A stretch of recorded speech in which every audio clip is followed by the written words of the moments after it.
Bismillahirrahmanirrahim. Assalamualaikum warahmatullahi wabarakatuh. Hai barudak, kumaha kabar hidup dina dinten ieu? Mugia hidup salawasna sehat wal afiat. Alhamdulillah tiasa patepang deui sareng Bu Yeni, tapi masih diajar di bumi. Sateu acan urang kana materi, hayu urang ngadoa heula sasarengan. Doa mangga dikawitan. Ngadoa beres. Barudak dina dinten ieu urang masih diajar bahasa Sunda di tema nu kalima nyaeta ngeunaan kaulinan jeung olahraga. Namung sateu acan urang ngabahas tema 5 ieu hidup kedah terang heula naon tujuan pangajaran anu kedah ku urang dihontal. Tujuan pangajaran dina dinten ieu nyaeta hiji, siswa bisa ngaregepkeun wacana kalawan daria. 2, siswa bisa maca wacana kalawan bener. 3, siswa bisa ngalarapkeun kecap rajekan dui murni kana kalimah. Eta diantawisna 3 tujuan pangajaran anu kedah ku urang di atanabi ku hidup dihontal dina pangajaran ieu. Tadi saur ibu urang bade diajar ngeunaan kaulinan. Hidup resep ulin, tangtos hidup resep ulin. Sareng hidup oge periogi ulin atanapi ameng. Tapi upami hidup nuju ameng kedah emut kana waktos, nuju ameng kedah emut kana salat ulah kamalinaan. Tah barudak aya sababaraha hiji kaulinan barudak zaman baheula. Ayeuna ge aya keneh anu sok ku hidup di ulinkeun. Ibu bade masian contoh sababaraha hiji kaulinan barudak zaman baheula. Diantawisna ieu, naon ieu barudak? Ieu nyaeta kaulinan anu namina sondah atanapi hidup biasana sok nyebatna engklek nya. Aya deui, ieu naon namina? Biasana sok aya nu 1, 2, 3, 4. Tah naon ieu? Hidup pasti terang. Ieu namina ucing sumput. Aya deui, ieu naon ieu? Ieu teh namina boyan. Tah ieu namina boyan. Aya deui kaulinan barudak baheula naon ieu? Sapintrong namina. Hidup ge sok main sapintrong dugi ka ayeuna nya. Tah aya hiji deui ieu naon barudak? Ieu teh namina kaulinan gatrik nya. Tah biasana upami hidup ulin sok bari ngawih, sok bari nyanyi. Tah ieu aya gambar, aya nu nuju amang kaleci, aya nu nuju sapintrong, aya deui nuju naon eta? Tah seueur rupi-rupi kaulinan. Biasana lamun hidup arulin sok dibarung ku ngawihkeun lagu. Di handap aya lagu anu judulna Ulin di Buruan. Laguna bisa dipetakeun bari tari, bari silih cekel jeung sajabana. Gumantung kana kahayang jeung kaparigelan hidup. Malah rek bari mawa alat musik seperti kokol, kecrek atawa naon we anu bisa ngahasilkeun sora ge hade. Tah ayeuna mah hayu urang ngawihkeun lagu anu judulna Ulin di Buruan tea.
sartana pikawi anu judulna ulin di buruan teh naon cenah eusina galumbira. Lamun urang ulin di buruan teh halaman ulah sok silih heureuyan.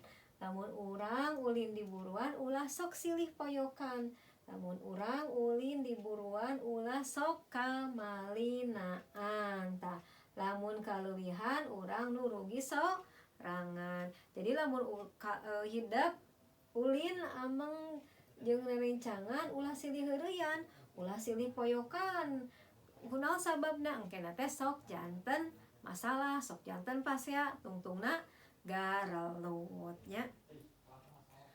Tah barudak lagu nu bieu teh minangka panggero ka babaturan anu can daratang. Lamun geus ngarumpul kakara urang nangtukeun rek ulin naon wae. Jadi mucan datang di gereroan tetes karumpul nangtukeun sok rek ulin naon. Tah misalna ulin rorodaan anu mangrupa kaulinan barudak anu dilakukeun salian make gerak oge aya kaparigelan anu ku hideup kudu di kawasanya. Tah ayeuna prak ku hideup dibaca wacana anu judulna rorodaan sing teleb. Anu kumaha Bu rorodaan teh? Tah rorodaan teh anu sapertos kieu barudak nya tina awi dijieunna nya. Aya engke wacana anu judulna rorodaan nya. Tangke wacana ieu tiasa ku hideup diaos, ku hideup dibaca. Teras diregepkeun naon eusi dina wacana ieu. Upami hideup tos ngaos, upami hideup tos maca, teras hideup ngartos eusina naon. Engke ku hideup prak dijawab pananya ieu. Aya 10 pananya anu kedah ku hideup dijawab eusina aya dina wacana anu judulna rorodaan tadi. Kahartos dugi ka dieu barudak? Upami kahartos hayu urang teraskeun deui. Ieu aya sababaraha harti kecap. Engke ku hideup kecap ieu diapalkeun. Naon diarah teh, naon nganjangna teh, naon puhuna teh dugi ka handap. Engke ku ibu hideup dites saurang-saurang. Ku ibu ditaros cing ari salaput beuteung teh naon hartina, cing ari antare teh naon hartina. Ku hideup engke dihapalkeun harti-harti kecap ieu. Salajengna urang bade diajar kecap rajekan. Naon ari kecap rajekan teh? Kecap rajekan nyaeta kecap anu diucapkeun atau disebut 2 kali atawa leuwih. Bisa sabagian atawa sagemblengna, robah sorana atawa henteu. Tah kecap rajekan teh aya sababaraha hiji rupa. Nu kahiji sebatna Dwi Purwa, anu kadua Dwi Lingga, anu katilu Trilingga. Naon ari Dwi Lingga teh? Dwi Lingga teh nyaeta nu dirajek sagemblengna kecap. Aya nu robah, aya oge anu henteu robah sorana. Nu teu robah sorana disebut Dwi Murni, nu robah sorana disebut Dwi Reka. Tah anu ku urang bade diajar nyaeta kecap rajekan Dwi Lingga. Dwi Murni, Dwi teh hartina 2, murni teh hartina asli. Jadi kecap Dwi Murni nyaeta kecap rajekan anu diulang kecap asalna kalayan henteu ngarobah sora contona. Bisa nuduhkeun loba, misalna bangku-bangku jalma-jalma, bisa nuduhkeun rupa-rupa, misalna amis-amis pait-pait, bisa nuduhkeun lila milampahna, contohna nimbang-nimbang mikir-mikir. Bisa nuduhkeun siga, siku-siku, kuda-kuda. Bisa nuduhkeun hanjakal, contohna geulis-geulis, kasep-kasep. Tah naon ari duwi reka? Duwi reka nyaeta kecap rajekan anu diulang kecap asalna kalayan ngarobah sora. Contona nu nuduhkeun rupa-rupa sarua sifatna undak anik, tulang taleng. Anu nuduhkeun leuwih ti hiji juljol, cukceg, sursor. Tah ieu kecap rajekan dwi murni sareng dwi reka nya. Ayeuna kumaha ngalarapkeunna dina kalimah? Ibu bade masihan contoh. Tah ieu contoh kecap rajekan dwi murni. Di perpustakaan loba buku-buku anu keur diberesan.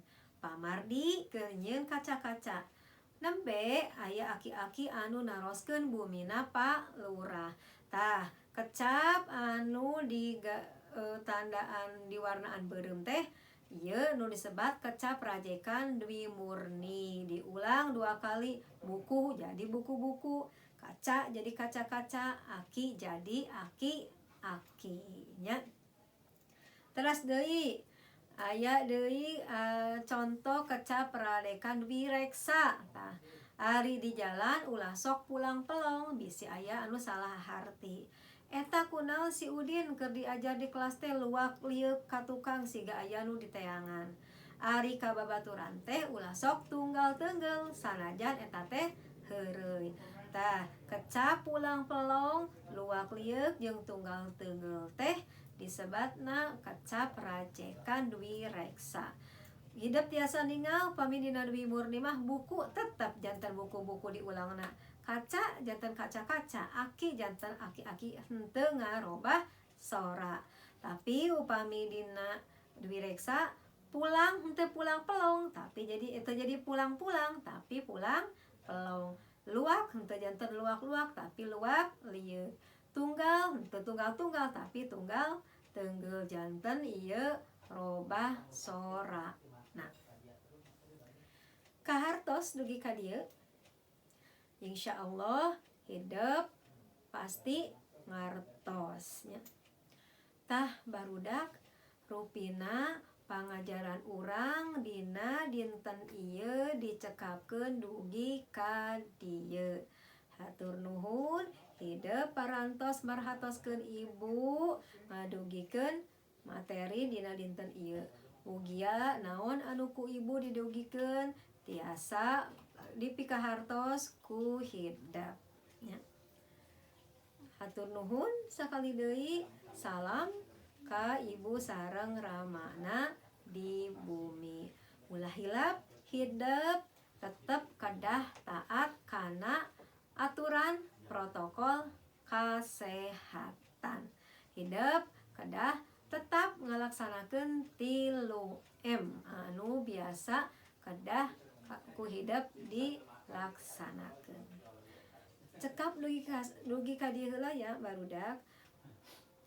Wilujeng tepang deui dina pangajaran salajengna. Assalamualaikum warahmatullahi wabarakatuh.